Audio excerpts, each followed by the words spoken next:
Rusiya, Ukrayna ilə danışıqların növbəti mərhələsini İstanbulda keçirməyə hazırdır. Bu fikirləri Rusiya prezidenti Vladimir Putin səsləndirib. Dövlət başçısının sözlərinə görə danışıqların vaxtı razılaşdırılır. Rusiya lideri açıqlamasında Şərqi Avropa məsələsində göstərdiyi köməyə görə Türkiyə prezidenti Rəcəb Tayyib Ərdoğana minnətdar olduğunu bildirib. Analitiklərin qənaətincə Ukrayna ilə Rusiya arasında danışıqların növbəti raunduna Türkiyənin ev sahibliyi etməsi real görünür. Tabii bunun İstanbul'da olması hepimizin arzu ettiği bir durum. Çünkü ilk ikisi İstanbul'da gerçekleşti ve bundan sonraki süreci de görüşmelerin İstanbul'da gerçekleşmesi ve Türkiye'yi yakından ilgilendiren, Karadeniz dolayısıyla komşusu olan iki ülkenin barışması ve bunun da İstanbul'da imzalanması Türkiye açısından son derece önemli.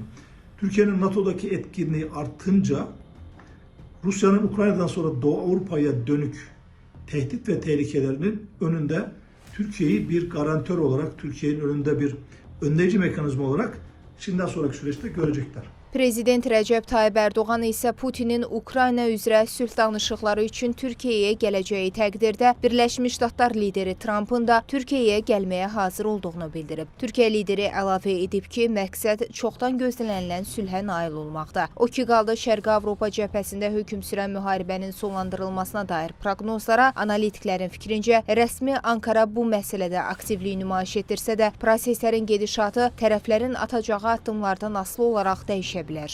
Danışıqlarda ciddi bir məsələnin həll olması, yəni konkret ateşkəsə nail olması, müharibənin dayanması əlbəttə bir formada Şərqi Avropa ölkələrinin də maraqlarına uyğun deyil. Əslində Avropa ölkələrinin demək olar ki, NATO'nun bir çox üzvləri də bu cürə düşünürlər. Ona görə də əlbəttə hamı istəyir ki, ən azı görüntü xatirinə bu danışıqların olmasında tərəfdardılar, maraqlıdırlar.